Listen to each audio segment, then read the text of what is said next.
What's up, y'all? Welcome back to the channel.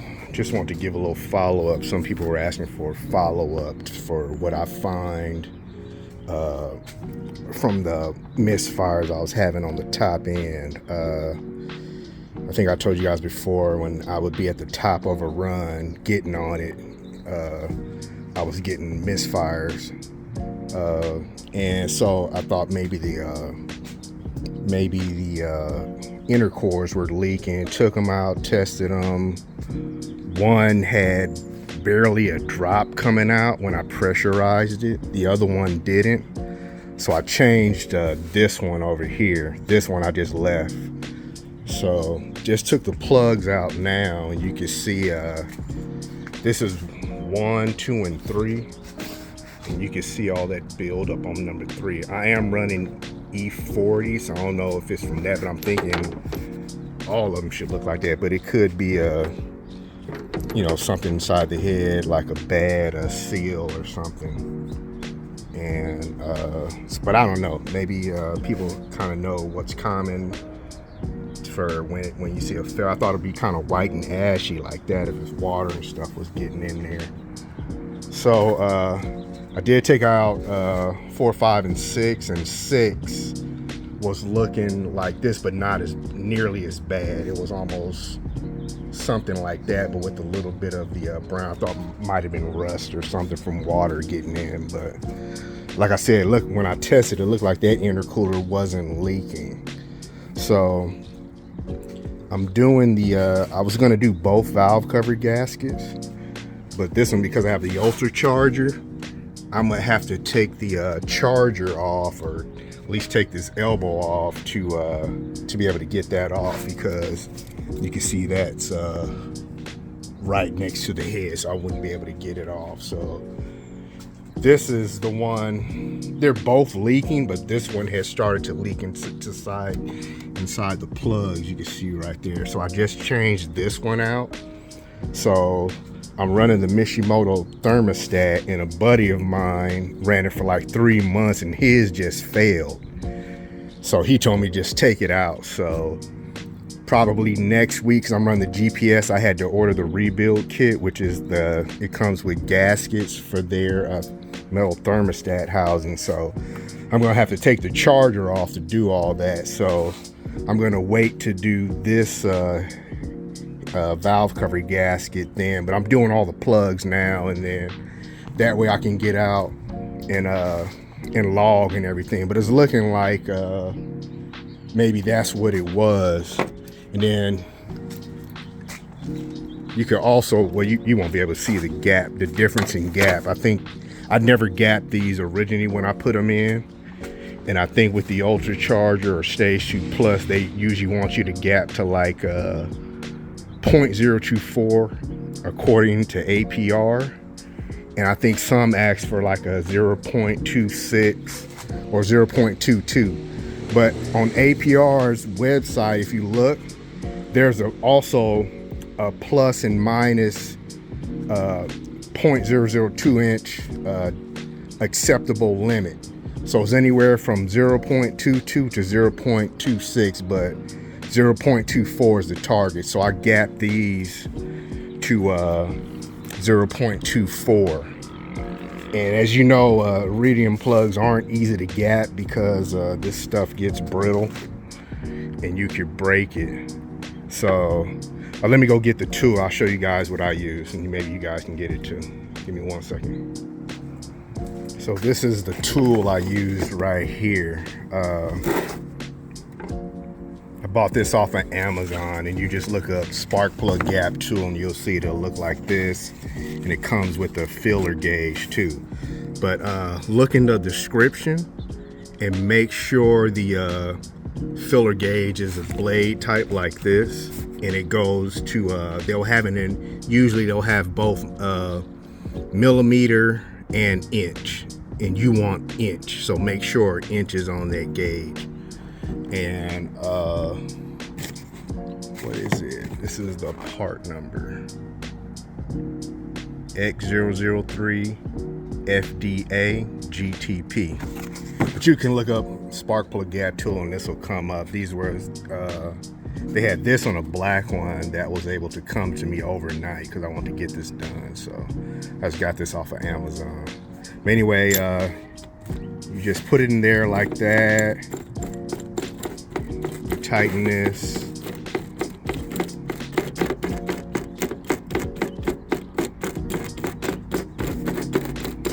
Sorry about that.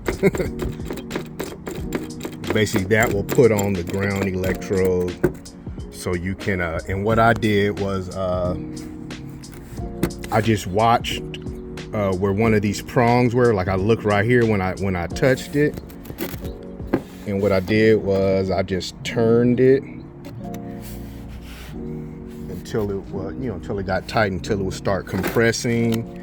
I would take the gauge, take it out, and I would just measure the gap, and I would, kind of keep my eye. You could kind of make a mark on this where it's at too. Take it back out, loosen it, taking it back out, check the gap. Sometimes it would be too high, like I would try to get the 0.22 in there, and which is acceptable, but I want to get them all 0.24, so I would get it in there.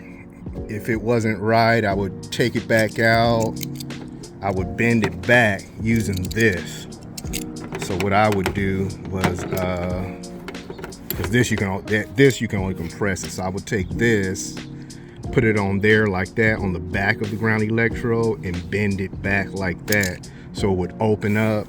Check it again, put it back in there, and I would take the 0.24, and the 0.24 blade, put it in between the spark plug electrode gap, and make sure it was just like barely getting in. But I would always make sure I can get the 0.23, the next one up would go in there, so I knew where I was at. So I just tried to be perfect on this one, so I got them all to like 0.24. But that's how I did that. So I'm gonna put everything back together. The 034 intake showed up, so I'm gonna have to modify it a little bit to get it to fit, because of this. So they have that one hose, but it goes from here, from a stock throttle ball all the way over here. So I'm gonna have to cut it over here, cut it to length over here, so it's just going straight on to the filter. And probably going to end up modifying it more, mostly just with a different filter later, because I want to this is a 3.5 inch velocity stack, so their filter has the built-in velocity stack, but it's not built to the spec of a full velocity stack where you got that much curve. Theirs on the filter is like that because it's built into the filter. So I want to run a full velocity stack, so I'm gonna have to find like a 4-inch. But I checked this company that I like. This is one of the best ones that I've used, Skunkworks, but they only go up to 3.5. So probably gonna have to use one of the other ones for 4-inch or whatever size I want to go with. But anyway, let me get this back together. It's Friday. My boy popularity contest might have a race. My boy popularity contest is back. He brought what was it, like 2-3 weeks ago, he brought a Stingray R Corvette, but we got out and test drove it, and we was like, yeah, the Ace 6 would kill it. It was no use of us doing a race. Probably should have did it anyway, but it started getting real late and we all had to leave. But the next week, last weekend, he brought a Hellcat, but it started raining. So I was like, I'm not racing no Hellcat in the rain. That'd be crazy. So pretty sure he might bring something this weekend or next weekend. We'll see. And then I'll probably have a race for the channel. But anyway, I'm probably gonna wrap this up here. If I find something when I do the logging, I might continue the video from here. But if it ends here now, that was it for now. If I find something with logging, I'm pretty much thinking that It might have been this, I'm not sure. I could start running out of fuel. These are the old injectors in here. I did put a new fuel pump in, but you know, the E40 might have been wearing them down, I don't know. Oh, real quick, I just want to show you guys something. I didn't see this until I got the mount in the light. So from the last video when I did the transmission mount, look, this thing is cracked all the way around. You can see it has a little split right there. And this is supposed to be, I think, at this height. And this is supposed to be up here. So they're collapsed and cracked. So if you launch your car at all, your transmission mount, you need to change it. If you're over 100,000 miles and you launch your car at all, you need to change your transmission mount. I just want to show you guys that. This is crazy. And I noticed after I changed it, man, it's just like I could just feel the torque transfer even more at part throttle now. So it almost feels like I'm getting more torque to the ground. So I just want to share that if you launch your car at all, change your transmission mount. I'm back again. I finally did hear back from 034. It's been what, about a month since my last video, because I was waiting to put this video up because I wanted to, like I said, give the results of what I was getting the misfire from. So I sent the logs to 034 through my SPI because my laptop was down. So on the SPI, you can't really see, well, you can't see your logs. So sent them the logs, and they were so backed up with other customers, you know, sending their logs in, that it took them about probably like I think on the first log I sent them, it was about 2 or 3 weeks. Then I had to do another pull for them, and sent that one in. I think it was about I think it was like almost a month or something total. So it's been like a little over a month since my last video. But basically they said that I'm running out of fuel on the top end. And they said it's because the temps are so cold around that time of year that the charger, and being that I have a ported charger, is creating a lot of boost. They said that the charger was just creating a lot of boost, more boost than the fuel system could handle, could match. So basically running out of fuel. And they said, you know, because you know, the fueling system, but also because, you know, that time of year, the temps I was doing the logs in, it was, you know, like real cold. So running out of boost. I mean, running out of fuel. So not much I can do about that, except maybe right now put a band-aid on it, which would be water methanol injection. But since 034 is working on something for more fuel, to get more fuel to our cars, which I'm hoping is going to be just direct replacement, bigger injectors, which probably would be easier to tune and should be cheaper than port injection. Port injection is good, but you know, you're gonna have to wire them and all that stuff, and you know.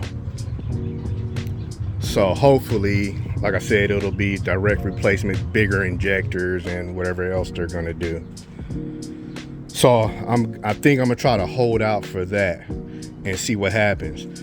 But anyway, you can see here I got the 034 intake installed.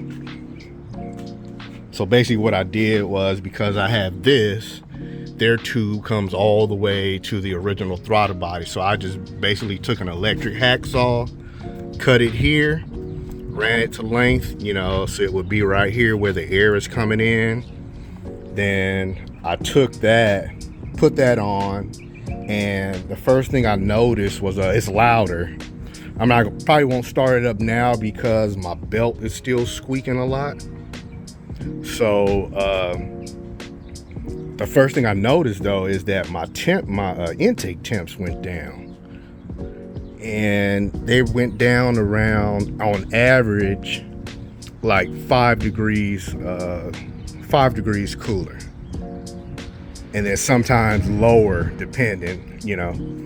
But you can see what I did here. This one actually, I think when you put it how they sent you can see their logo right there. That would be at the top. You can see this angle, it would be angled down more. So I turned it so all the incoming air is shooting right at the filter.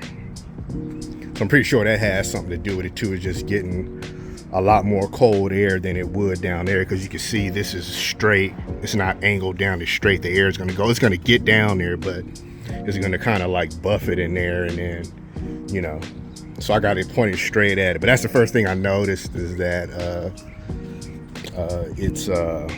my intake temps went down a little bit, like about 5 degrees on average, but overall. So basically it got louder too, like I said, and I'm not gonna start because you're not gonna hear it unless I run the car. So but I just did a race, and it was the first time when I look back at the footage, was the first time I heard it outside the car, and it was loud. I mean, it sounds damn near like a Hellcat. So if you guys want to see that, I'm going to be editing that video next after this one. So that one will probably be up maybe a week after this, or maybe even a few days after this one. So look out for that video. But basically, I'm going to end the video here. It's gone on long enough. Just want to let you guys see the install right there. I still have to take the charger off and change the change the thermostat back to the OEM, and then I'll do that valve cover gasket. And the only thing on this I have to do is, I don't know if you can see right there, this is touching, so I'm just going to take a Dremel and make a little groove right there to take that out. But anyway, that's going to be it for this video. Leave a like, comment, subscribe, and make sure you guys, if you're not subscribed, subscribe so you can see the next race, and my next race video that I just did, and you'll hear how loud this thing is. All right, thanks for watching. Leave a comment and subscribe. See you guys in the next one.